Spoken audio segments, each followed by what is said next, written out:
A house filled with gloom, where a father severely beats his son, while his mother watches television, indifferent to what's happening. Memory Toka wakes up, realizing it was a nightmare, and finds himself on the school trip bus. He hears the class president, Sugo Ayaka, arguing with Oyamada Shogo because he took her novel and is bothering her. Yasu Tomohiko feels disgusted by what's happening but doesn't intervene. Oyamada tells Ayaka he'll give her the novel back if she gives him her social media details. Toka thinks to himself, everyone is bowing their heads, and the elites are laughing at what's happening. The only ones acting naturally are the Takao sisters and our indifferent teacher. If I try to stop them, I'll probably look cool, but an amateur like me won't make a difference. Toka stands up and tells Oyamada, enough. Give her the novel. Oyamada sneers and says, an amateur is finally starting a revolution. One of the elites, named Takuto, steps in and tells Oyamada, give it back. Oyamada scoffs, forget it. Let's kill time by bothering Toka, who suddenly thinks he's important. Takuto replies, I'm not interested in Toka at all. I can ignore anything you do to him, but give Sugo her book back. Oyamada returns the book,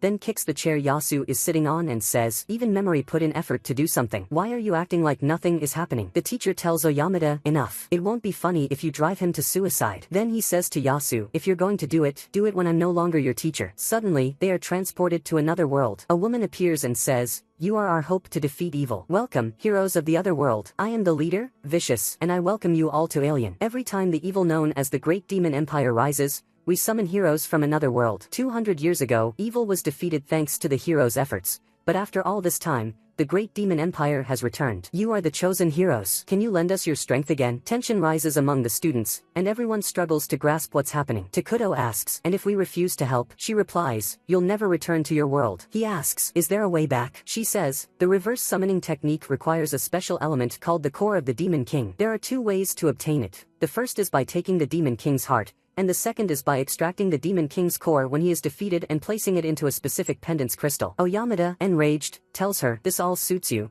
but we have nothing to do with this great demon empire. She bows before them and pleads, please, heroes, can you save our world? Sugo asks, how can we save the world when we're just ordinary humans? The leader reassures her, don't worry, each of you possesses a power that other humans don't. Sugo replies, but we have no proof of that. The leader summons one of this world's monsters and an ordinary human. The monster attacks and devours the human. She then uses a flame technique and instantly turns the monster to ashes. She brings out a magical crystal and says, it's time for you to discover the hidden abilities within you. One by one, they place their hands over the crystal to determine their magic color and level. Oyamada's magic glows red, and one of the leader's subordinates exclaims, that's the great light. Oyamada gets excited. Takuto's magic shatters the crystal, shocking everyone. The leader tells him, this means you are of the highest S rank. The same happens with Sugo. Her magic also shatters the crystal. When it's Memory Toka's turn, the unexpected happens. His magic glows purple, the weakest among them. The leader ignores him and calls the next person, who is Yasu. Yasu's magic is black, and the leader says, we've seen this result before. It's the same as the legendary hero known as the strongest in the world. Yasu smirks and says, I knew my time would come. The leader begins teaching them how to open their status screens to see their level, mana, and skills. Toka is shocked to find his stats are abnormally low. He reads that he has a unique skill that disrupts his status. The leader explains, unique skills are special abilities that only their owner can use. Some of you may already have innate skills, but other skills can be activated. Oyamada cuts her off, saying, enough explaining. His teacher scolds him, don't talk to the leader like that. Oyamada snaps back, you're just a D-rank hero,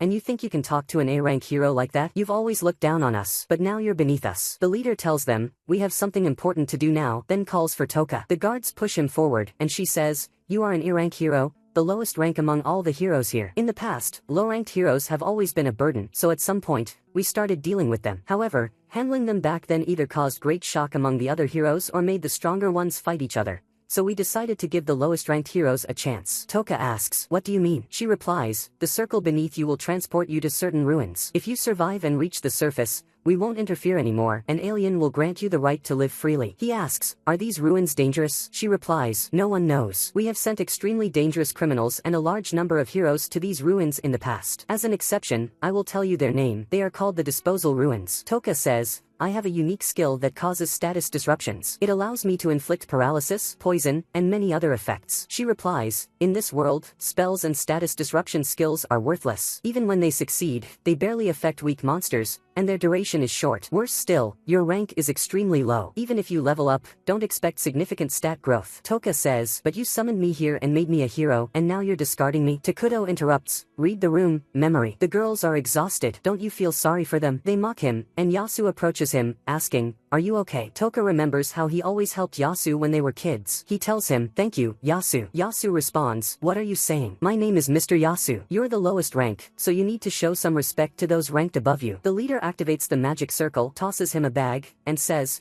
all heroes receive a unique item when they are summoned, and this pathetic leather bag is your unique item. The gem inside it will glow when you pour your magic into it, but that's all it does. Sugo says, wait, Memory is our classmate. You have to release him immediately. The leader strikes her in the stomach, knocking her unconscious, and tells the other heroes, look at this pathetic hero and understand that this is the fate of every nobody. Toka unleashes a paralysis technique, but she easily deflects it, saying, a weak skill like that won't work on a leader. I have a barrier that is constantly active, providing automatic defense against status disruption spells. She tells the heroes, this is your failure of a classmate, the worthless Irank. Takuto uses Dragon Storm Strike, though he doesn't aim at anyone, and says, looks like I can use my skill. I was just testing it. The leader tells him, be more careful in the future, please. Toka starts crying and says to himself, why am I crying? I understand, right? No matter how much I pretend to be harmless, that's not my true nature at all. I'm frustrated, aren't I? Show them your true colors. Show them the real you that you keep suppressing. He tells her, go to hell, you vile leader. If I return alive, be prepared. He is transported to the ruins and pours his magic into the bag to light his way. He feels something moving around him and dodges a monster's attack just in time,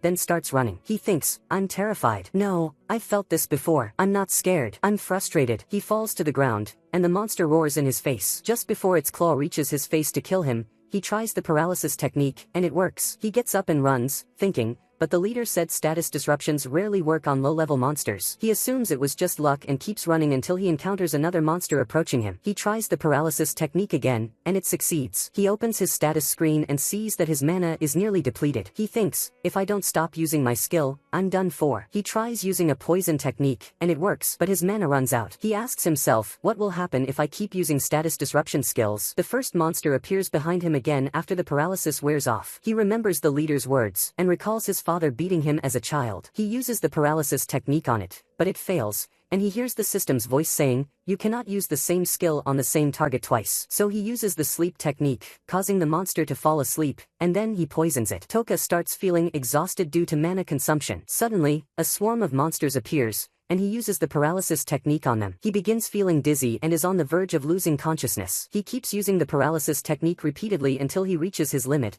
and the monsters get closer and closer. Suddenly, he hears the system's voice saying, your level has increased, and your mana points have been restored. He paralyzes the monsters approaching him and looks behind him, finding that the monster he poisoned has died. He deduces that he leveled up because he gained experience points from it. He continues fighting, leveling up, and discovers that he can now target multiple enemies at once. He thinks to himself, maybe my skill only doesn't work on the leader. He also notices that he cannot target monsters that are too far away, meaning his status disruption skill has a limited range. He approaches the paralyzed monsters and poisons them, causing his level to rise even more until it reaches 258. He waits for the monsters to die, and his level continues increasing. Then he puts the remaining ones to sleep, and his sleep skill levels up to the second level, making the other monsters afraid of him and flee. Afterward, he feels extreme hunger and tries to eat the monsters, but he finds their bodies are made of acid. Then he notices that the glow of his bag has changed color. He picks it up, pours his magic into it, and opens it. Inside, he finds food. Days pass as he continues leveling up and killing monsters. He remembers his childhood,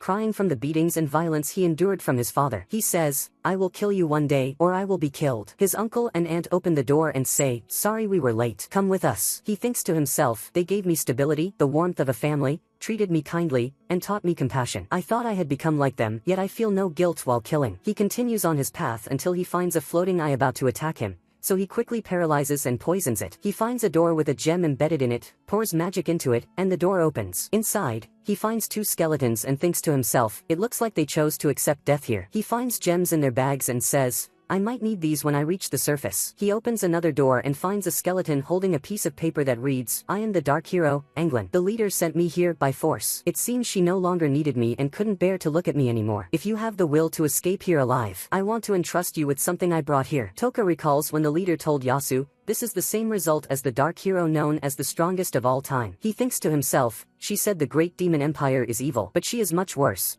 and I suppose I'm no different from her, since I want revenge against her and don't care about saving this world. Evil against evil against evil. He finds a book of forbidden arts next to England's skeleton and discovers formulas for potions and magical tools. He also finds a forbidden magic scroll, but it's written in a language he doesn't understand. In the book, he reads a terrifying sentence: "Beware of the Soul Eater, for it killed everyone." Toka continues moving and finds a door, realizing that it won't open unless he places a certain item inside. He thinks to himself, this must lead to the surface, which means the Soul Eater is nearby. Even the Dark Hero, who was known as the strongest, couldn't defeat it. He finds a face embedded in the wall with a sphere in its forehead and deduces that this is what he needs to open the door. He raises his hand to use the paralysis technique, but the Soul Eater strikes his hand, causing it to bleed. Toka thinks to himself, its beam must activate the moment I intend to attack, leaving no openings for an assault. Suddenly, the Soul Eater breaks the wall and moves, releasing monsters resembling heroes from its mouth. It shatters the wall, roars, and opens its eye. Toka paralyzes the creatures it released and pretends, saying, I can't do this to others. How could I use my terrible poison skill on another person? I won't be that cruel. I won't treat human souls as playthings like you do. Toka cries, and the Soul Eater revels in his despair, summoning more monsters that approach him. He thinks to himself, it enjoys my suffering and laughs uncontrollably. Toka uses the paralysis technique on it and says, I know this was the happiest moment of your life, the one you were always searching for. That's why you neglected your defense and didn't even realize it. For days, months, and years, I tried not to be harmful. I tried to be normal, to be kind. I even deceived myself and forgot my true nature because I had to keep playing the role of Memory Toka, the ordinary, kind character. But they all showed open hostility. And even if they were monsters created using the souls of heroes, there's no reason for me to hold back. Aggression must be met with aggression. If you try to force your way through the paralysis, it will only cause you greater harm. Then he poisons the Soul Eater. The souls of the heroes it killed emerge from it and say to Toka, well done. We are happy for you. The two heroes from whom he took the gems tell him, we hope they will be useful to you. The dark hero, Anglin, appears and says, please, eliminate the leader. They all disappear, and Toka says, I don't have to accept that request, but don't worry, it might take some time, but I plan to return the favor to that vile leader in the end. He places the gem in the surface door, and it opens. At the same time, Oyamada is chasing a wolf. Takuto turns a monster into ashes and says, now I'm at level 18, and Yasu also burns monsters. Meanwhile, Aiko Saba Asagi places her hand on Kabado's shoulder and says,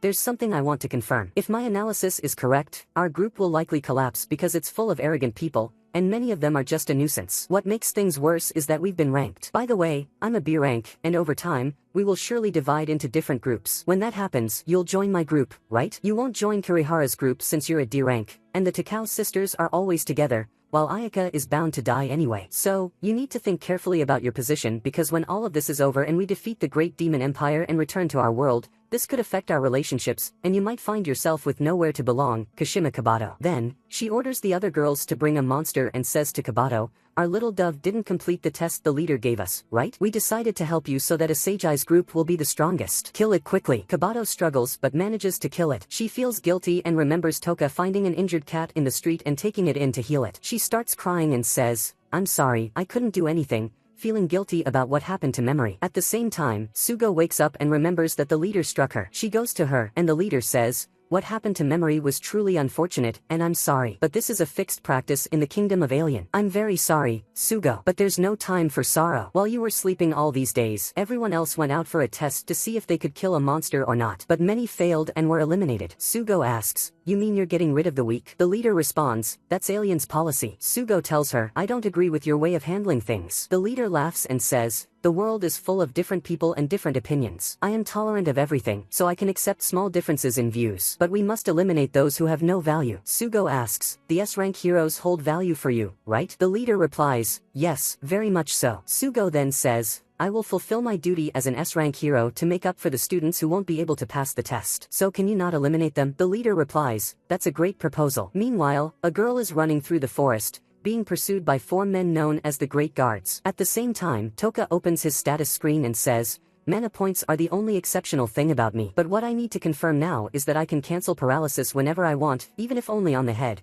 and that I can make poison non-lethal or nullify it. And now, I need a sword, a fighter who can handle close combat for me. On his way, he encounters a group of slimes, 4 large ones and 1 small one. The bigger ones gather around the smaller one and bully it. Toka sees himself in it and thinks, don't let them get away with it. But they overwhelm it, and he feels disheartened, saying, "There's no hope." However, the small slime doesn't give up and strikes them all. Toka is thrilled and says, "That's the spirit." Toka steps in, poisons the four, and experiments with making the poison non-lethal or nullifying it, then lets them go. He tells the small slime, "Sorry I was late to help you, but well done. I'm glad you stood up for yourself." As Toka walks away, the slime follows him. He decides to take it with him since it's an outcast like him. Meanwhile, the girl stops and thinks, they're far away, but their presence hasn't disappeared. They're waiting for me to exhaust myself. That means the great guards hunt this way. At the same time, Toka places the slime behind him and asks, "Can you see behind me? You will be my eyes in the back." He opens the Forbidden Techniques book and finds a way to enhance the slime's power. He tells it, "I am on a journey for revenge. Do you agree with that?" The slime changes its color to green, signaling agreement. He says, "If you want to leave, I won't stop you." The slime changes its color to red. Toka stands up and says, "I'll count on you," by Gemaru. Meanwhile, the girl keeps running, and the guards continue chasing her. She stops, summons the Cloak of Spirits, and prepares to face them. The guards come across Toka on their way. He pretends to be afraid of them. Zerash says, "Just looking at you is disgusting." Jobani says, "Hand over all your valuables and we'll let you live." Megat says, "No, let's kill him. I want to test this blade on a living person." Toka steps back and tries to flee, but Megat stops him. Toka pleads, "Please, let me go. I don't want to die here for no reason." Megat says, "No," and attacks him. Toka paralyzes them and thinks, status disruptions work on humans. It seems the leader really is the only exception. He tells them, "You're not as terrifying as the ruins monsters, but I think your aggression is equal to or even worse than theirs. That means you're all scum. I wouldn't feel bad if you died. In fact, I think I'd feel better." He poisons them all, takes what's useful, and senses someone else nearby. At the same time, the girl notices the four presences disappear and senses someone else approaching her. She thinks, his presence isn't very strong, but it's unsettling. The spirits are afraid of him. She feels something in the trees and strikes it. It turns out to be by Gemaru. Toka appears behind her and paralyzes her. He says, "I sensed your intent to attack, but there was something else mixed with your hostility which made me curious. So, I thought we should talk for a bit. I'll keep you paralyzed just in case." She asks, "What is your goal?" He replies, "It seems I'm lost. I'm not from here and don't know this area. Can you tell me about it?" She asks, "And the other four?" He asks, "Were they your friends?" She replies, "No." He says, "I'll let you move your mouth now. If you try anything, I'll use my skill again." He thinks to himself, "That's a lie. I can't use paralysis in succession." He tells her, "Sorry, but I'm still cautious of you. I've been through a lot on my way here, so I don't trust strangers easily." She says, "There's something I want to confirm before I answer your questions. Have you encountered a group of four?" He replies, "Yes, I killed them." She asks, "You killed the great guards by yourself?" He says, "I have one ally, but I won't reveal them now." She says, "Thank you for answering my questions. I didn't sense any lies when you said you defeated the guards." He thinks to himself, she seems very confident in her ability to detect lies. I'll answer her questions honestly since she saved me. He says, "You're not a bad person to me so far." She asks, "Does that mean I've gained your trust?" He says, "A little. But like you, there are things I prefer not to talk about,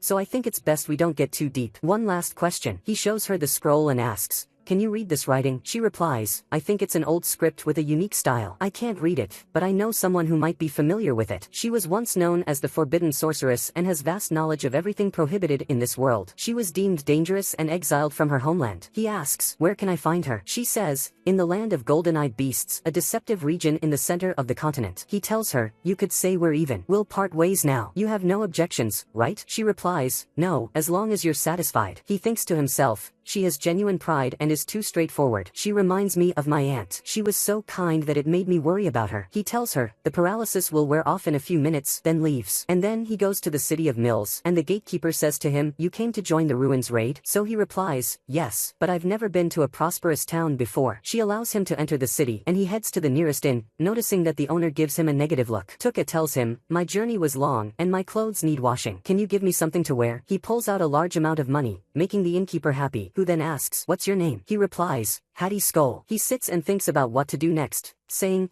"Our priority is to find someone who can read the forbidden magic scroll, which means we need to find the forbidden sorceress hiding in the land of golden eyes and the slime enhancement potion." He recalls when he was in the restaurant and overheard someone mentioning that a raid on the ruins was happening. He reads that he needs a crushed bone from the skeleton king, whose dwelling is in the Mills ruins. The next day, he volunteers for the raid, and Marquis Harkley tells them, "We recently discovered a new floor in the ruins, so I'm assigning you to explore it. Whoever finds the Dragon Eye Chalice will receive 300 gold coins, and I will pay well for any treasure you find." He sees someone harassing a girl and saying, It's obvious despite you hiding your face. You are very beautiful and elegant, so you must be someone famous. Could you be the heroic leader of some land? People say Sirez Ashrain from the great Nia Empire, the leader with a bounty on her head, the commander of the leader's knights, right? The girl responds, I don't remember seeing you before. He tells her, you might fool anyone, but you can't fool me. Your pointed ears prove you are Sirez Ashrain. He removes her cloak, declaring, the person who revealed the true identity of the night princess is me, the Flash Conch Dragedy. But he is shocked to see her ears are normal. Tuka realizes she is the same girl he met in the forest. Dragedy falls to the ground, and she tells him, my name is Miss Belokas. I am not Sirez Ashrain. Have you had enough now? Tuka walks away, saying,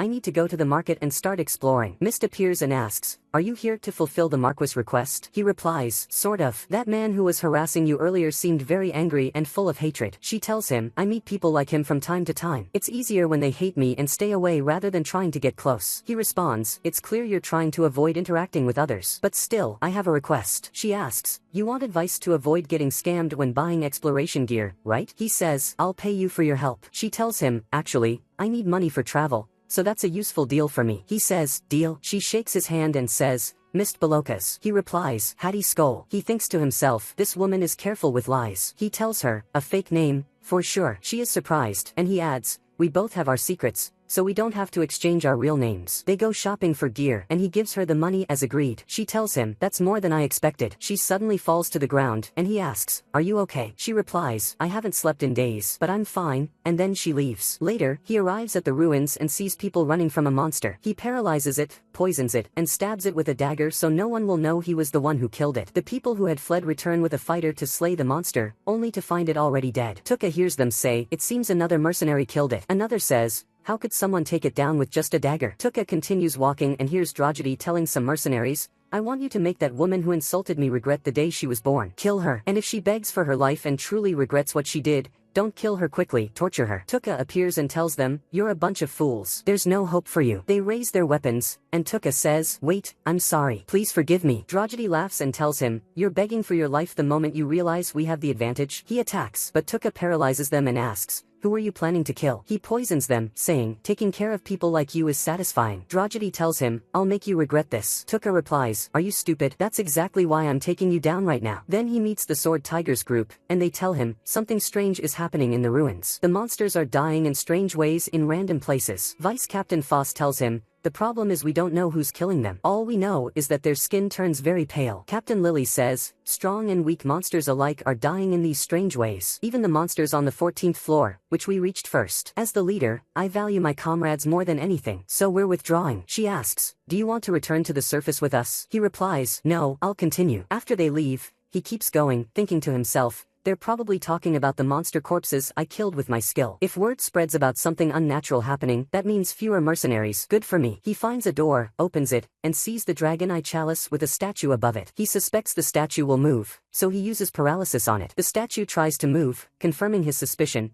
so he poisons it and takes the chalice. Mist appears and tells him, I thought I'd be the first one here since the other mercenaries withdrew. He says, if you need the chalice, take it. She asks, what do you want in return? Gold? He replies, that's not what I want, and starts to leave. She says, I can't take it without offering anything in return. He tells her, Hattie Skull is a very kind man. She says, liar. He replies, this treasure isn't my goal. He finds a secret door, opens it, and tells her, my goal is the monster below. She asks, I thought only the floors leading to this chalice were discovered. He says, there's a monster that has something I need. And coincidentally, the ruins raid happened at the same time I was here. She tells him, at least let me protect you. The only thing I can offer right now is my sword skills. He thinks to himself, it seems her desire to repay debts is strong. He asks, can I add some conditions? First, we avoid asking about each other's circumstances. We're just a bodyguard and a client. And I'm not necessarily returning to the surface within a day. So if you want to leave alone, I won't be responsible for you. She agrees, saying, I will protect you even if it costs me my life. They continue on, and she kills the monsters instead of him. He asks her, do you know about golden monsters? She replies, yes. They are said to have extensive experience. They are ideal prey for heroes from another world to level up. Do you know about heroes from another world? He responds, yes. She adds, it seems they don't gain experience from killing humans. I heard experience points are exclusive to monsters. He thinks to himself, that explains why I didn't gain anything when I killed the great guards. He asks her, what qualifies monsters as golden? She says, ordinary monsters, but some can form positive relationships with humans. According to legends, the Demon King,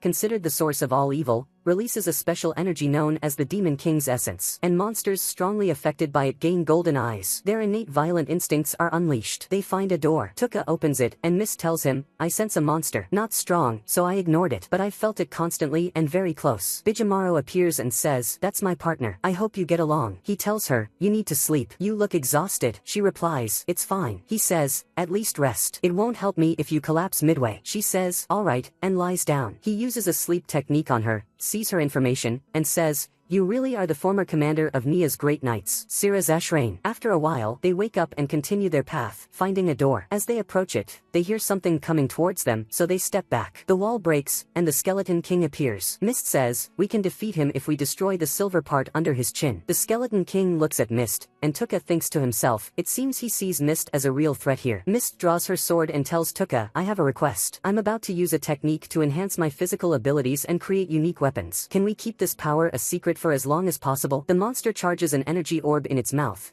and Mist says, I apologize in advance if this monster exceeds my expectations. I might not be able to protect you. Before the Skeleton King releases the energy, Tuka uses his paralysis technique, surprising Mist. Then he poisons the monster and destroys it, taking what he needed from it. Bijimaro points to a spot, and Tuka follows, finding an egg in the hands of a skeleton. He asks Bijimaro, are you interested in this egg? Bijimaro replies, yes. Meanwhile, the other heroes are fighting skeletons. Kabato tries to calm Sakura, whose hand was cut off, while Sugo stands frozen in fear, saying, I need to buy time so the others can escape. Oyamata attacks the skeletons with fireballs, and Takuto uses the Dragon Storm. Sugo saves Sakura and Kabato before his attack hits them, saying, the enemies were strong, but I am stronger. I've now reached level 24. At the same time, Mist hands the Dragon Chalice to the guards, shocking everyone that she managed to obtain it. Tuka moves out of sight, and Mist follows him, saying, there's a party tomorrow, and I'll receive my reward. He replies, I assume you're not busy until the celebration tomorrow, right? She says, yes. He tells her, I want to talk to you alone. How about meeting me in my room at 8? She agrees and says, thank you for the Dragon Chalice. At night, he prepares the monster enhancement potion for Bijimaro. Mist arrives, and he tells her, I want you to be my personal guard if you're interested in making money. Though you probably have enough to travel. You've likely already guessed, but my goal is to find the forbidden sorceress,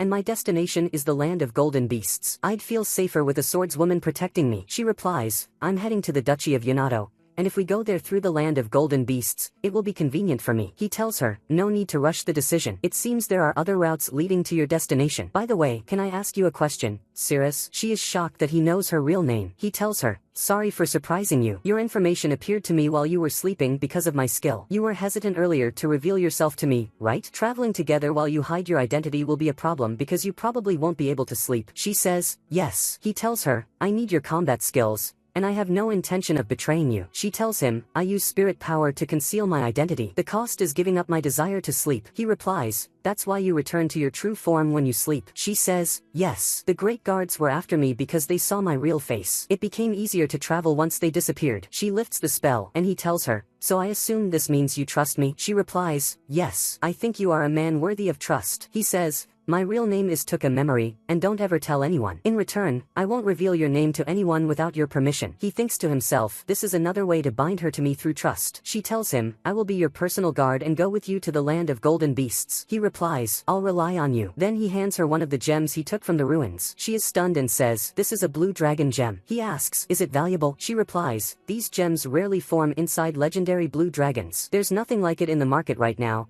and its value far exceeds the Dragon Eye Chalice reward. He tells her, consider it a fair price. She responds, you can't just give something like this away so easily. She tries to return it, but he throws it back at her, saying, I told you, it's yours. Throw it away if you want. It's enough payment for protecting me. She says, yes. Though it may be too late now, I'm a fugitive, and there are many things I haven't told you about myself. He replies, I'm not trying to learn your past. As your employer, I want you to be at your best as my guard, and I have no intention of prying further. The next day, he asks her, have you heard of forbidden magic? She replies, yes. It's magic banned by order of the leader, Vicious. He thinks to himself, magic banned by the leader. That means it poses a threat to her. They leave the restaurant, and Mist tells him, I'm heading to the castle. They said there's a morning reception, and I'm supposed to be back by 11. Tuka goes to test the monster enhancement potion on Bijimaro. After that, he waits for her at the spot where they parted at the time she mentioned, but she is late. Meanwhile, in the Lion Castle, the leader tells Sugo, I heard you had a hard time when the skeleton knights appeared. Sugo asks, did you learn anything about Sakura? The leader replies, don't worry, I'll heal her with a recovery spell. I can't use it on just anyone. This is only because Sakura is of B rank. She then asks, aren't you going to join Kurihara's group? Sugo replies, I don't think I'd get along with Kurihara in his current state. The leader tells her, your selfishness disrupts the unity of your team. Sugo responds, selfishness? You're mistaken. The leader says, this is all due to inadequate guidance. That's entirely my fault. Sugo replies, I'm sorry. Even if this is selfishness, I can't join Kurihara. The leader tells her, even if that means turning your back on a world striving for salvation. Sugo replies, I fulfill my role as an S-rank hero in my own way. The leader says, understood. Then I'll entrust you with the students who failed their test. If an S-rank hero like you trains them, I'm confident they will become very strong. Sugo gets angry and says, we already settled this when you agreed that I would fight in their place. The leader tells her, we received a royal order days ago instructing us to eliminate heroes who cannot fight. I'm sorry, but I don't have the power to change it. Sugo asks, will you get rid of them if I refuse? The leader replies, that's what I'll have to do. I'm sorry. Meanwhile, Tuka thinks to himself, either I misjudged Cirrus or something happened to her. He asks Bijimaro, do you think she abandoned us? Bijimaro replies, no, so he sets out to find out what happened. On his way, he overhears two people talking. One of them says, the woman who obtained the Dragon Eye Chalice was the runaway Night Princess. I heard she fled to the dark forest. It's time for the hunt. He then sees the Black Dragon Knights flying toward the forest. At the same time, Cirrus is running through the forest and sees the knights. One of the dragons approaches her, so she uses a wind technique to bring it down. Another one attacks her, and she slashes it. She thinks to herself, my light spirit is unsettled due to the illusion disruptor. I won't be able to transform until I recover. A third knight attacks, and she cuts down the dragon. She thinks to herself, if an ordinary knight is this skilled, how strong must the higher-ranked soldiers be? A sword is thrown at her, and she deflects it, looking up to see a lone dragon. She leaps in the opposite direction and finds the knight, who tells her, you deduced well. My name is Jaisen. I am the vice-captain of the unit led by Urban, one of the 5 knights. You will die here, Cirrus. She thinks to herself, I can't use my spirit cloak right now. Jaisen strikes with his sword, and she blocks it, saying, I thought they were trying to capture me. She asks him, has this turned into an assassination attempt? He replies, Urban's unit has secret orders. There are people in this world who want you dead. Suddenly, she loses her footing and falls, and Jaisen knocks her sword away. Tuka uses his paralysis technique on him and says to Cirrus, you're late. Our meeting time has passed. He poisons the dragon and ensures the poison on Jaisen is non-lethal. She asks him, what are you doing here? He replies, I was looking for you, of course. She tells him, that's not an answer to my question. He tells her, wait, then puts Jaisen to sleep. She tells him, if you stay with me, the dragon knights will keep chasing you. She hands him back the gem he gave her and says, let's cancel our agreement. He throws her the rest of the blue dragon gems and tells her,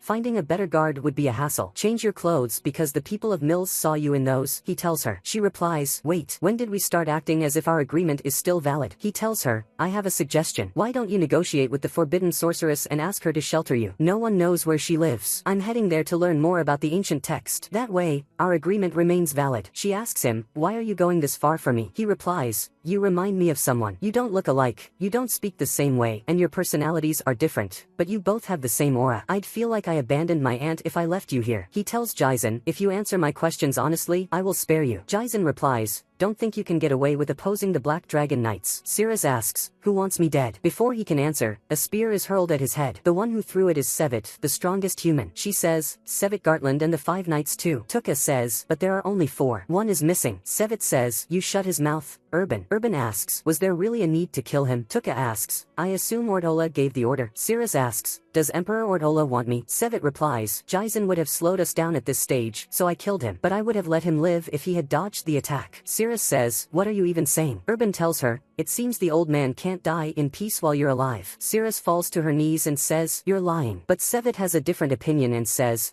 I find myself more interested in the young man than in Cirrus now. He asks Tuka, who are you? Tuka thinks to himself, he's still out of my range. This man is far more dangerous than the Soul Eater. Sevit asks, what are you laughing at? Tuka thinks to himself, that's true. Why do these moments make me laugh? Sevit tells him, can we talk for a bit? Tuka replies, tell me your name first. Sevit tells him, Hattie Skull. Sevit says, a false name. You need to hide your real identity. There must be a story behind that. Schweitz asks Sevit, why are you interested in that boy? Sevit replies, don't you find it strange? He's standing before the 5 knights, yet he's not afraid, just waiting for an opening to attack. He knows that one wrong move will lead to his death, yet despite that, He's laughing and wants to talk. Tuka tells him, I want to ask you a question. You seek a worthy opponent, right? Sevet replies, correct. Tuka asks, but aren't there plenty of strong opponents everywhere? Like the leader, Vicious? Sevet replies, my nations, Bacchus and Alien, have formed strong ties, but I have high hopes for the heroes summoned from another world. I'm certain they will be worthy opponents for me, and I'm waiting for that day. He tells Cirrus, I've lost interest in you now. At the very least, I will honor you by delivering your head to Catlia, Princess of Nia. She asks, you would do that to a princess? He replies, shut up. You're the reason for Bacchus' sudden change of stance and the reason it invaded Nia in the first place. Urban tells her, why are you acting surprised? Surely you had some idea of the truth already. Bacchus annihilated Nia because our leader demanded they hand over their young princess,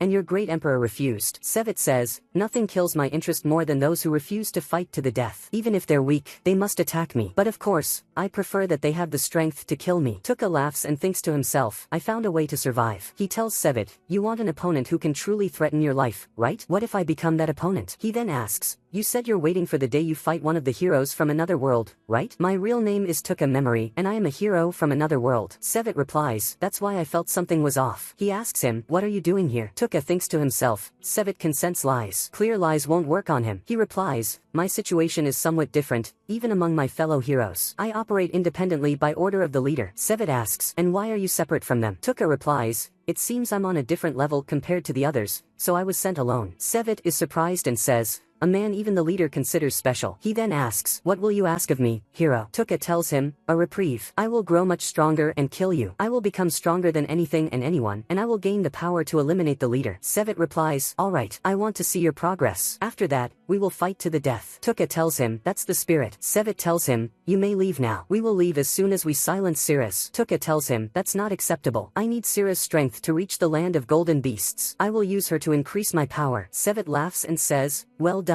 I'll spare Cirrus as well. I look forward to the day we meet again. Tuka. They then fly off on their dragons. Tuka laughs and thinks to himself, I managed to make Sevet leave us. That means he's finally within my range. He paralyzes them, causing them to fall to the ground, then poisons them. He sees Sevet forcing his body to move and thinks, they don't call him the strongest human for nothing. This is the second time I've seen someone force themselves to move while paralyzed, after the Soul Eater, but this is suicide. Sevet attempts to throw his spear at him but is bleeding heavily. Tuka thinks to himself, I've never seen anyone move this much after being hit with both paralysis and poison. I need to be ready for anything. A symbol appears on Sevet's face, and the corpse of one of his subordinates transforms into a projectile that shoots into the sky as a signal. A swarm of dragons and knights arrives, and Sevet tells them, kill them from the sky. Don't get close to them. Tuka thinks to himself, my link with Bijimaro has two issues. First, the time it takes to enter this state, and second, the rapid depletion of my mana points. In other words, the power we gained from the monster enhancement potion is useful for long-range combat. He extends tendrils from his body, reaching the knights in the sky. Using his paralysis technique through them, he makes them all fall. He extends his tendrils further, putting Sevet and the knights to sleep. New skills unlock for him, and he tests a berserk technique that triggers violent urges in anyone it affects. Tuka thinks, if I combine it with paralysis, it will kill any enemy instantly. He then discovers a skill that blinds anyone it hits, and they all die. Sevet, with his last breath, asks him, who are you? Tuka replies, I'm no longer a hero who will save the world. I'm just an avenger. The next day, a girl appears before the heroes and tells them, I am Nintan,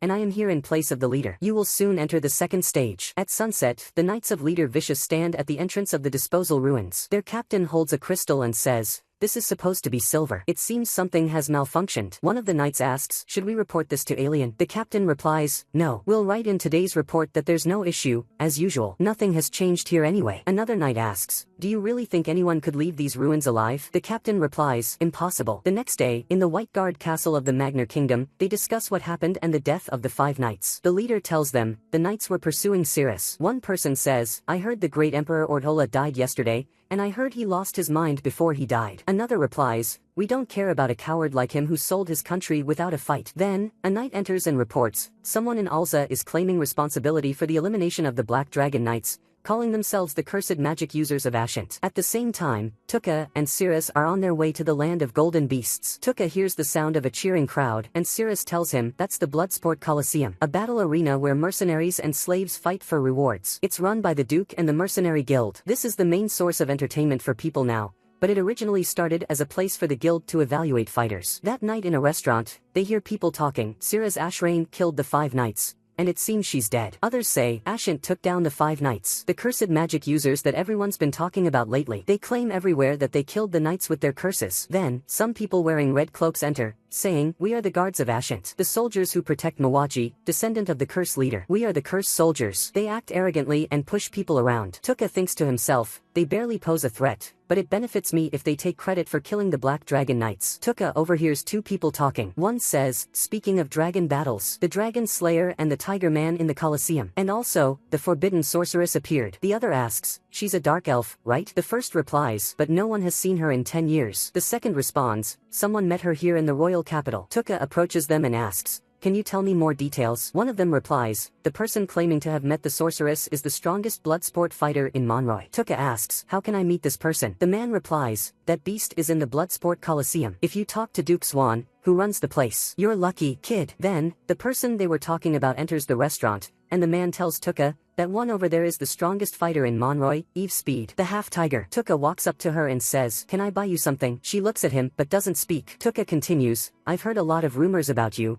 and I've been hoping to meet you. My name is Hattie, and I'm a mercenary." She replies, "Eve Speed." He is surprised that she is a woman. He asks, "You're a bloodsport fighter, right?" She replies, "What do you want?" "You're not here because I'm a bloodsport fighter." He tells her, "You saw right through me." He then asks, "Do you know where the Forbidden Sorceress is?" She asks, "Are you the type to believe in rumors?" She continues, "It's true that I went to the land of golden beasts where she supposedly lives, but I never met her." He asks, "So you don't know where she is?" She replies, "Sorry, I don't know." Sirius senses that she is lying. Eve then asks him, "Why are you looking for her?" He replies, "Curiosity. I dream of becoming a scholar in the future. That's why I want to hire mercenaries and visit the sorceress." She tells him, "That's not a place you just enter and leave alive. I doubt you'd survive there for 3 days. You should value your life." But maybe my words mean nothing coming from a bloodsport fighter. As Tuka and Sirius leave, Sirius tells him, Eve was lying. At the same time, Eve visits a young girl's house and asks, "Any updates?" The girl replies, "No." Eve tells her, "Hold on a little longer. I promise I'll get you out of here." Meanwhile, Sirius shows Tuka her swordsmanship skills. He thinks to himself, "Now I understand why Sevet wanted to fight her." He asks, "Is there a trick to close combat?" She teaches him one of the techniques she used to train knights when she was a commander. The next day, Sirius gathers information about Eve and tells Tuka, she was a slave, and her master sold her to the Colosseum. Since tiger men are rare, she was successful in her first fight and hasn't lost a single match in 3 years. Tuka asks, "Did you hear that her next fight tomorrow is her last?" Sirius replies, "Yes." He tells her, "That means she has already saved enough to buy her freedom. That will make negotiations with money more difficult." Sirius tells him, "But I found something concerning. She saved enough money to buy her freedom 2 years ago. She's trying to buy someone else's freedom." She then adds, "There's something else you should know. Most former Bloodsport champions died in their final matches." Tuka asks, "Isn't that because they face stronger opponents?" Sirius replies, "It seems there's more to it. I heard that the Duke who runs the Colosseum arranges for champions to be put in disadvantageous situations." Tuka replies, "This could be our opportunity." She asks him, "So, are we stopping this tomorrow?" He replies, "No, that's not my intention. There's no need to wait until tomorrow, at least not politely." That night, he meets Eve and tells her, "I'm here to talk to you." She replies, "I already told you I don't know where the Forbidden Sorceress is." He tells her, "That was a lie." She replies, "You're an insolent man." He asks her, "Are you indebted to the sorceress?" She replies, "No." Then Sirius enters and tells her, "That's another lie." Tuka tells her, "Why don't we stop deceiving each other, Eve?" Eve grips her sword and asks them, "Tell me, what is your goal?" Tuka tells her, "I want to save you. The Duke who runs this place will make sure you lose tomorrow." Eve asks, "And why do you want to help me?" He replies, "Because I can't let someone who knows about the Forbidden Sorceress die. What if I took the girl you're trying to save and we escaped?" She tells him, "If you dare lay a hand on that girl." He interrupts, "I just want you to know that I understand your situation." Sirius tells her, "We know you've been fighting for Lays these past 2 years." Eve replies, "I appreciate the warning, but I can't run from tomorrow's match." Tuka asks, "Why not just agree to abduct her and escape?" She asks, "Escape where? If I don't follow the rules to earn her freedom, the Duke will hunt us down,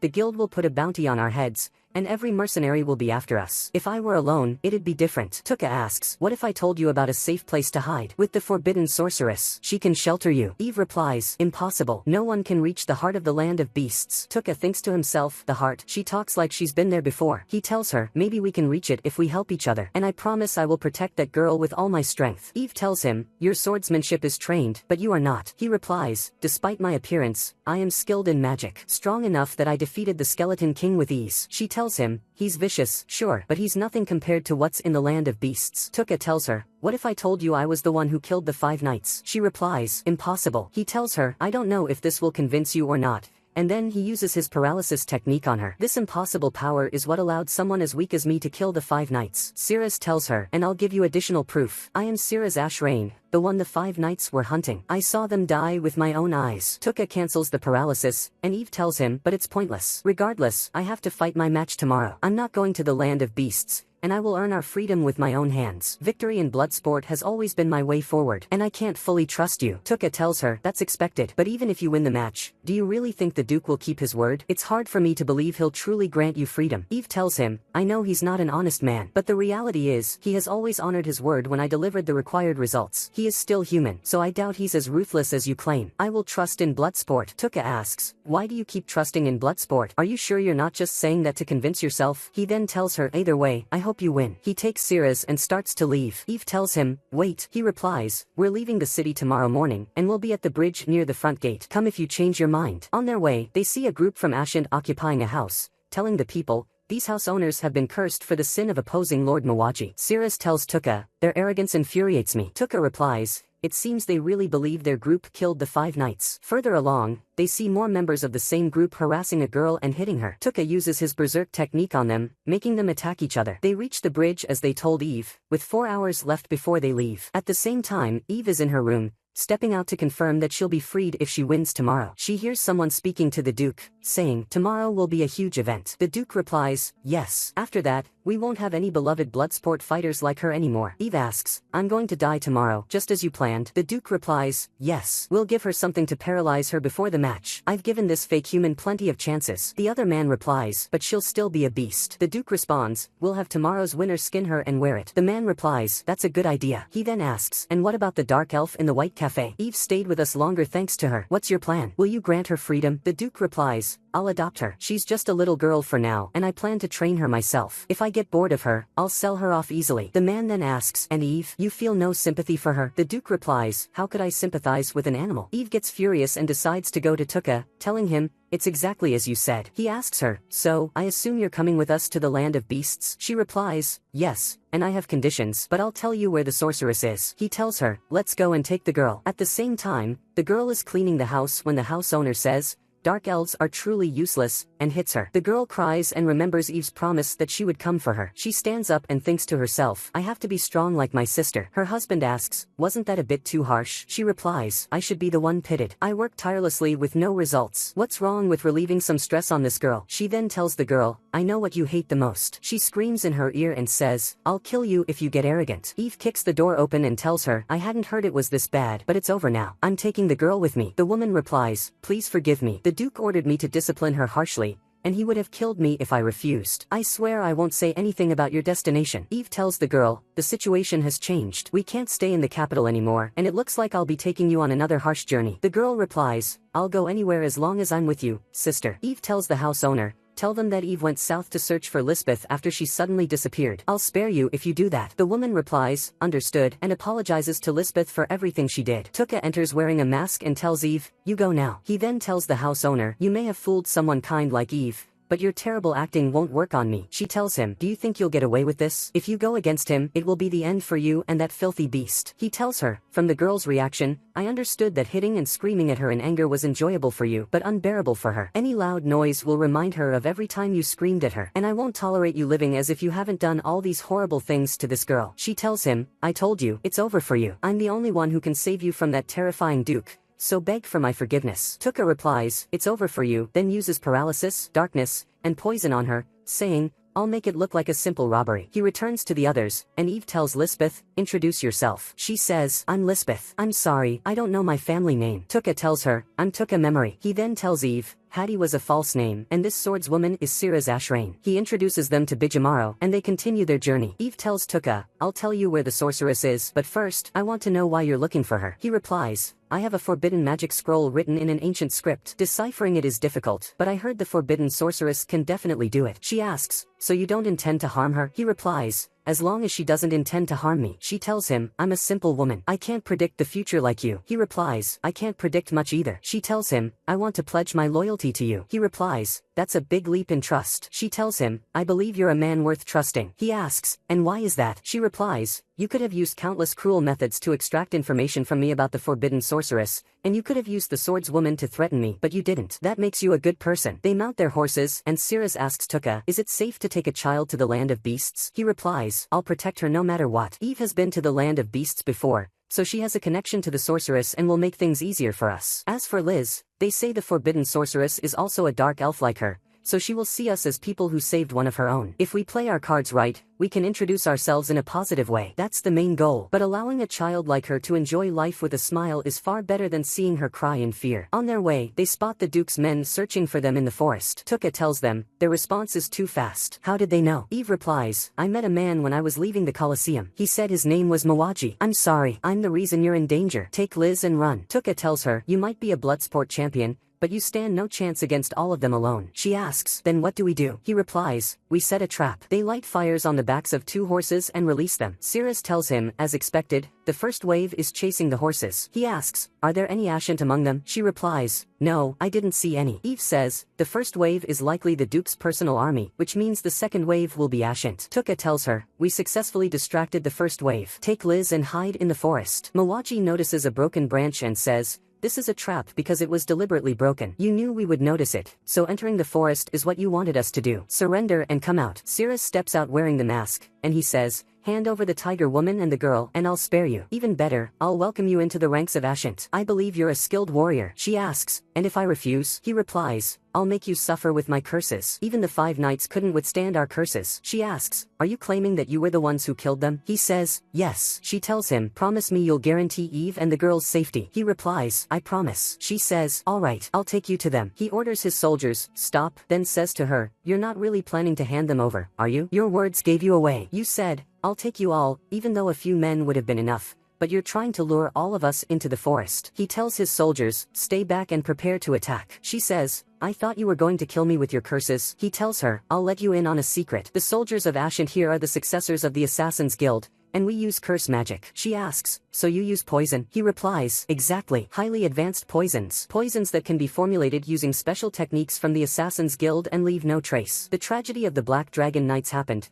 and we declared ourselves the killers of the 5 knights to prove the strength of our curses. She asks him, what is your ultimate goal? He replies, we will use the Duke to establish a major role for us in the country. She asks, and you assassinate everyone who stands in your way? He says, yes. And in the end, we will take over the country. He asks her, where are your allies? She replies, aside from Eve and the girl, there's only me. He says, it's hard to believe you plan to face us alone. She removes the mask and says, I'm the one who survived facing the 5 knights. He says, I didn't expect the masked swordswoman to be Cirrus Ashrain, but now everything makes sense. He asks her, are you the one who killed the 5 knights? She replies, what if I am? He says, impossible. She asks, why? He says, I don't think you could defeat the strongest person in humanity. Then he summons someone and tells her, this man was the last opponent of the Tiger Woman. His name is Bilgar, and he's the elder brother of Faragan. These 2 are the strongest brothers in Ashant, and they had a younger brother named Zerash. He was the Faung that was hunting you. He asks her, what will you do, Cirrus? My followers have already surrounded you, and we were just bait. Concealment and sneaking up on the target is an art that assassins master. This is your end, so kneel where you stand. Cirrus kneels. Meanwhile, Tuka completes his fusion with Baijemaru, extends his tendrils, and paralyzes them all. He enters and tells Mawaji, I don't think you expected me to attack from this distance. Mawaji asks, where are our men? Tuka replies, you mean the 15 men who were hiding? I killed them all while you were talking. He poisons them and tells Mawaji, you were smart enough to notice that Eve was up to something. So I knew you would notice the broken branch and avoid entering the forest. That's why I asked Cirrus to act as if she were luring you into the forest, making you feel in control and confident in your decision. And that clouded your thinking. They return to Eve and Liz and find that the first wave has come back. Tuka tells Baijemaru, come on, let's fuse again. Baijemaru is exhausted and unable to. Eve tells him, let me help you. He asks her, can you determine the exact number of soldiers? She replies, yes. She steps in front of the soldiers as bait, and when they charge at her, Tuka paralyzes and poisons them. The Duke appears behind them and says, there's no place to run. Tuka uses his paralysis technique, but then he hears the game's voice saying, you've reached the maximum number of targets. He is surprised to learn that the technique has a limited number of uses. He then uses the darkness technique to blind them, and Eve kills those who are blinded. The Duke becomes enraged and kills one of his own soldiers. Eve tells Tuka, even though I'm a warrior, I had started thinking I was done with battles. But now, fighting alongside you makes me feel happy. She rushes toward the soldiers surrounding the Duke and kills them. The Duke tells them, I will never forget what happened here, and I won't forgive you. I will will destroy you soon. Tuka paralyzes him and says, "Are you stupid? You think we're just going to let you walk away?" Eve tells him, "If you had only tried to deceive me, I would have forgiven you. But you also tried to target the little girl." She beheads him, and Tuka tells Cirrus, "Take Liz and get ready." He uses his ice skill on the corpses, turning them into solid objects he can shatter. Eve asks him why he's doing this, and he replies, "This group claimed they killed the 5 knights. So I plan to frame them for the Duke and his army's murder by making their bodies disappear while leaving only the Duke's and his army's corpses." Then, the king is shocked and says, "Ashynt has disappeared." He responds, "All that remains are the Duke's and his private army's corpses." The king then says, "That means my plan to turn them into pawns has failed. Besides, how will I explain this to the leader? Search for them and bring them back." At the same time, Tuka and the others are resting in a cave. He tells Ceres, "My aunt and uncle are the only reason I want to return to my world. As for Liz, she's like me. We were both in terrible environments and treated horribly. The main difference is our aggression. I will destroy anyone who threatens me. I'm here for revenge, not to save the world. I'm a bad person. If you want to walk away from this journey of revenge, you can leave anytime because this is all about vengeance." She replies, "I have my own reasons, so I'm not leaving." He tells her, "Then, I owe you a reward. I'll grant you one request, whatever it is, as long as I can do it. Think about it." Meanwhile, Sugo is training with Nianton. Nianton tells her, "You're skilled and will excel in the next stage, but remember our promise." Sugo replies, "I promise I won't tell anyone about our training." Nianton says, "It will be hard to get Vishis's approval if you do. Anyway, you're going to become stronger, Sugo." Sugo asks, "Why did you agree to help me?" Nianton answers, "You remind me of my little sister. In this world, the strong prey on the weak. If you show any weakness, you'll quickly fall victim to conspiracies and violence. Remember that." The next day, Ceres asks Tuka, "Shouldn't we think of a name for our mercenary group? We'll need to introduce ourselves when we cross to the other side of the Beast Lands." She then says, "I have a suggestion. What do you think of Soldiers of the Fly King?" That was the name of the army led by the Fly King. Eve and Liz both agree, and Tuka says, "Then, we'll go with it." At sunset, they arrive at the Beast Lands, and Tuka notices a massive tree. Eve tells him, "That's a corrupted tree. It was once a great tree." She then says, "Place some magic in my hand." He does, and a map appears. She tells them, "The green dot is our current location, and the red dot is the sorceress." That night, Tuka stands alone, thinking to himself,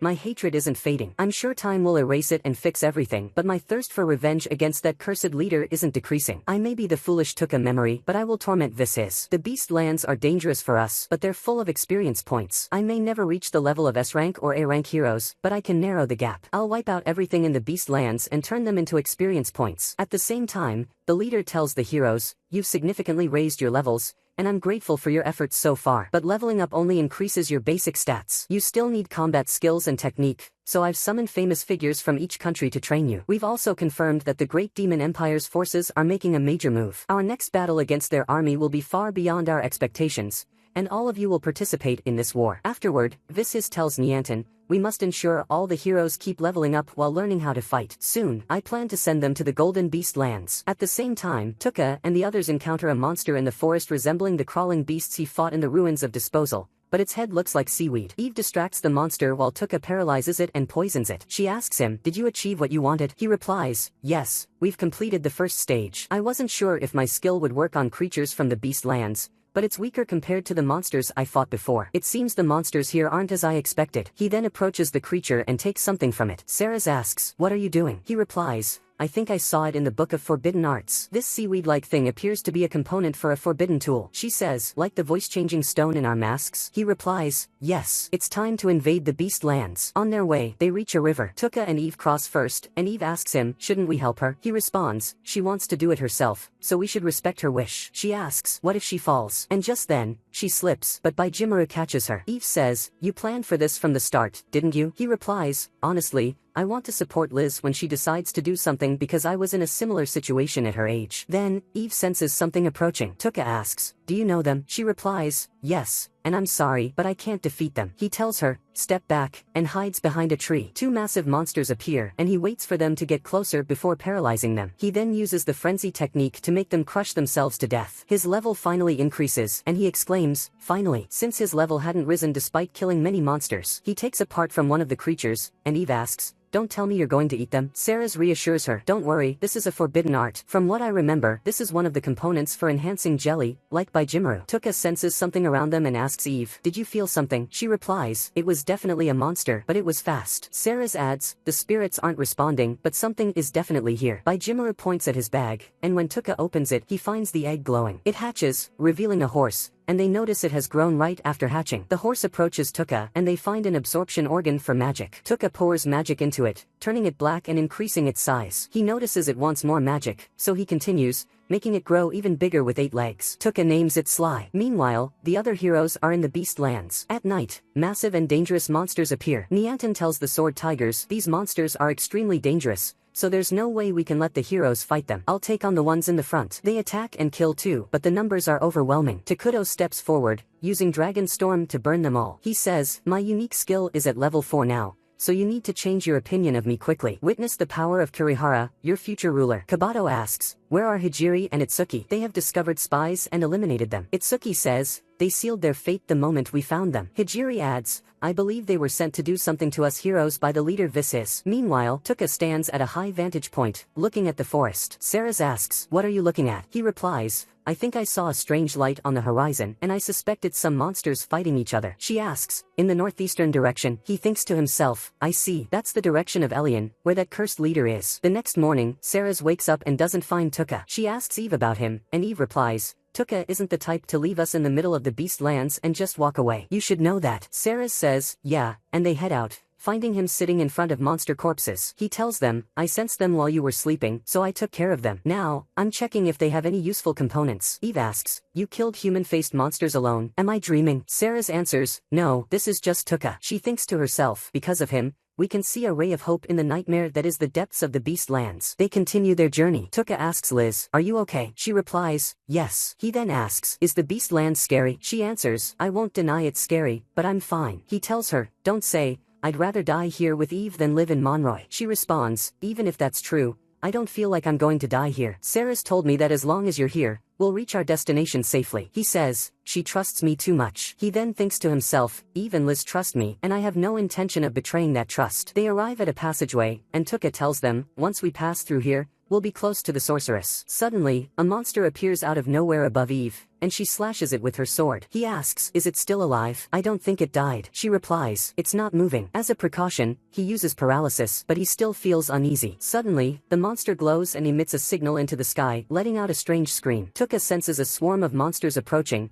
and at the same time, the other heroes notice what just happened. Tuka thinks to himself, I see. This is the monster's home, and that sound was a death knell to summon a massive herd. A herd so large that even those living in this savage land would fear it. We still have time before they arrive. Eve then tells them, I'll be the bait and lure them while you all use the time to reach the sorceress. Liz tries to stop her, but Eve says, my recklessness got us into this, so I have to handle it. As you all know, my senses are sharp, and I'm skilled at maneuvering in terrain like this. Tuka tells her, if you're that determined, I'll let you lure them, but on one condition. You must promise us that you'll return alive. She replies, I promise you. He tells her, do you think I'll agree so easily? Your chances of survival are slim. First, you don't have to feel responsible. The monster I killed stayed hidden until it got close and appeared without warning, and sensing it before that happens is a tough challenge. Ceres tells her, if I were in your place, I'd do the same thing. Tuka adds, I should have used my state disruption skill at the time, so I'm also responsible for this. There's no reason for you to bear this alone. Your presence is necessary to guide us to the sorceress. I have the highest survival chance in our current situation, so I'll go with Baijimaru and Sly. And I decide who takes responsibility in our group. So if I say don't worry, then don't worry. That's an order. She tells him, forgive me. He replies, but I do like your strong sense of duty. He then tells Ceres, I'll leave the rest to you until I return. Meanwhile, the other heroes are fleeing, with Oyamata and Takuto killing the monsters in their path. Kabato saves Kanai from an attacking monster, but the creature knocks her to the ground. Kanai then betrays her, running away and leaving her behind. At the same time, Ceres and the others hide in a cave. Tuka pours his magic into Sly, making it grow massive, then infuses his magic into a sound-amplifying device and tells Baijimaru to roar into it. Sly dashes forward at full speed, drawing the monsters away as they give chase. Meanwhile, Sugo finds the corpses of Hiroka and Sakuma, feeling deep sorrow. She asks Yasu, Kano was part of your group, right? You weren't with them? He replies, we must prioritize the safety of high-ranking heroes like me. We can't afford to let the best talent be harmed. Clearly, it was their fault for being too slow to escape. She is shocked and asks, you didn't do anything when the monsters appeared? He asks, what do you mean? She tells him, you're an A-rank hero. Don't you feel responsible for protecting your group members? The students under your command rely on you, so you must protect them. You were the only one who could have saved them. He gets angry and shouts, shut up. Why are you acting like you're so much better than me? Where's your sense of hierarchy? Face reality. You're always like this, Sugo. You're oblivious most of the time. She replies, I was just telling you that you should have protected them. He responds, it's not my problem. I survived because I'm strong. They died because they were weak. It's that simple. She tells him, the strong are responsible for protecting the weak. He snaps, you talk as if you're strong. You always act like you're superior, constantly boasting about the difference between us. Hiroka and Sakuma deserved to die. They were the first to mock the weak memory. They always ridiculed me behind my back. People reap what they sow. Takuto tells him, you're a nobody. Your reaction is exactly like that of a nobody. You're far beneath me. He draws his sword and presses it against Yasu's neck, telling him, you proved you're a nobody when you forgot your weak behavior and yelled at Sugo. There's no excuse for nobodies like you. Having power beyond your rank will only bring you disgrace. Yasu charges his energy, and Takuto tells him, you're just proving even more that you're a nobody, Yasu. Yasu replies, don't get the wrong idea just because you're S-rank. You're the one who doesn't understand, Takuto. There's still a hero who hasn't learned a single unique skill despite being S-rank, and Ayaka is proof of that. And then there's a Seijai who learned a unique skill stronger than Oyamada, even though she's only B rank while he's also B rank. Meaning, our hero ranks aren't everything. Assuming you're above us just because you're S rank makes you the real nobody who misunderstood. In the end, I'll show you which of us truly belongs in the royal class. You're the nobody. He then walks away, and Takuto tells Sugo he admitted he's a burden. We're the real S rank heroes, so you should understand your place. At the same time, Eve tells Ceres, I'm going after Tuka. Ceres asks, tell me your reason. Eve replies, there are too many monsters, and even with his state disruption skills, he can't handle them alone. More importantly, Tuka hasn't been in his best condition since we arrived in the Beast Lands. He's been the one who slept the least among us, and I suspect he's been using his sleep skill on us repeatedly. Ceres says, Tuka has been sacrificing his own rest since we entered this land to keep our spirits up. Eve replies, thanks to him, we made it this far. And I wasn't exaggerating before we split up. Concealing my presence and maneuvering in terrain like this is my greatest strength. I also have night vision when darkness falls, so I don't need to worry about light revealing my position, and my hearing is sharp. Ceres tells her, it's clear you're not just saying this to make me feel better. Sorry, but with Tuka gone, I feel responsible for everyone's safety. That's why I tested you this way. Eve then asks her, you love him, don't you? Ceres replies, yes, because he saved me. Promise me you'll come back alive. Eve tells her, of course, and please take care of Liz. Eve then sets off. Meanwhile, Tuka extends Baijimaru's tendrils and uses the frenzy technique to make the monsters attack each other. He then uses paralysis to slow them down and checks his status, thinking, merging with Baijimaru is essential,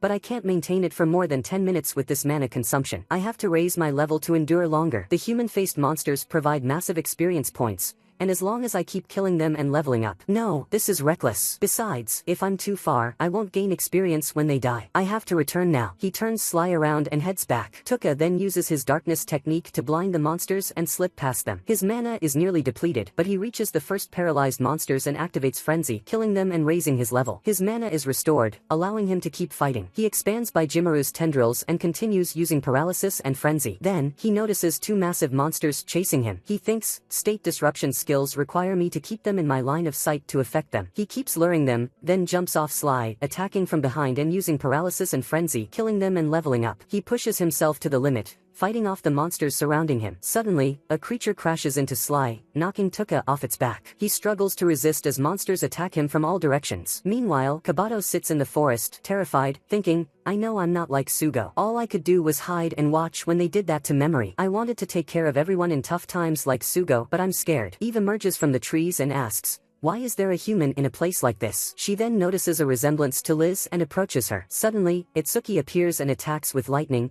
but Eve remains unaffected. Itsuki increases her power and strikes again, causing Eve to lose her ability to speak. Itsuki attacks Eve again, thinking to herself, this thing is still able to move after taking 2 of my hits. Meanwhile, Eve thinks, her accuracy improves with every strike. Itsuki spots an opening and is about to attack, but Hijiri stops her and says, this isn't a monster. Its behavior isn't like the ones we've fought so far. What sets it apart from monsters is its intelligence, the will in its eyes, and its actions. They seem human to me. Itsuki asks, what do you mean? Hijiri replies, I mean, we could have talked to it peacefully. Itsuki responds, I don't think it knows how to speak. Hijiri tells her, that's because you blocked its voice with your attack. Itsuki is surprised. Hijiri then turns to Eve and says, first, I apologize for what happened. My sister tends to act rashly and prioritized my orders, rushing in recklessly. Itsuki also apologizes. Hijiri then asks Eve, it seems you still can't speak. Can you communicate through gestures? She then asks, do you hold any hostility toward the 3 of us? Eve responds, no. Hijiri asks, do you have any problem with us parting ways? Eve again answers, no, and she sheaths her sword. Hijiri then says, you're Eve Speed, aren't you? I've heard about you. You're not alone, right? Eve regains her voice and replies, yes, I'm searching for my commander. Hijiri tells her, if you're determined to find him,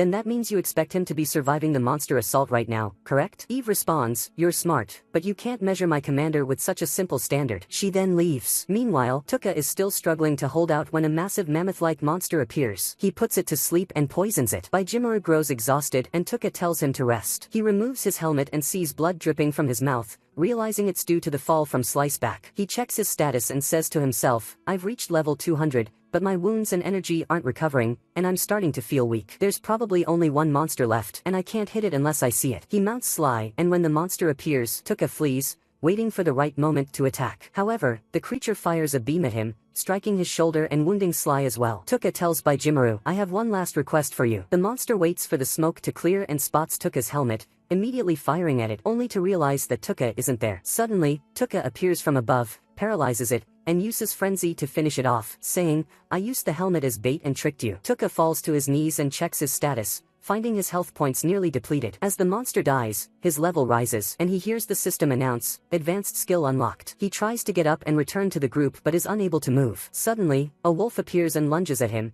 but Eve arrives just in time to save him. He tells her, I had a feeling this would happen. She carries him, Baijimaru, and Sly. On the way, she says, I met Hijiri, Itsuki, and a girl named Kabato. He asks, did they mention my name? She replies, no, and I don't know your relationship with them. He says, good, it's best if Tuka memory remains dead to them. They reunite with Ceres and the others. That night, Eve takes watch while Ceres tends to Tuka's wounds. The next day, they continue their journey and encounter a massive rock-like monster moving. Tuka paralyzes it and says, this is probably a golem meant to welcome intruders. Eve asks, are you going to destroy it? He replies, no, I don't want to act recklessly and make the sorceress think we're hostile. They reach the sorceress's dwelling and find small golems working without attacking them. They proceed forward until they arrive at the entrance. Tuka notices a magic-absorbing device and says, she didn't even bother hiding it because she knows it requires an immense amount of magic. But I'm confident in the magic I have. He pours his magic into it, opening the door. Inside, they find an incredibly beautiful sight and come face to face with the forbidden sorceress. Meanwhile, the leader tells her subordinate, send messages to the 4 Great Ones. The Great Demon Empire has moved, and the heroes must be summoned immediately. At the same time, the sorceress introduces herself, saying, I am Erica Anorophile. Indeed, I am the one you call the forbidden sorceress. Tuka, excited, thinks to himself, wait for me, you cursed leader. I will destroy everything you own.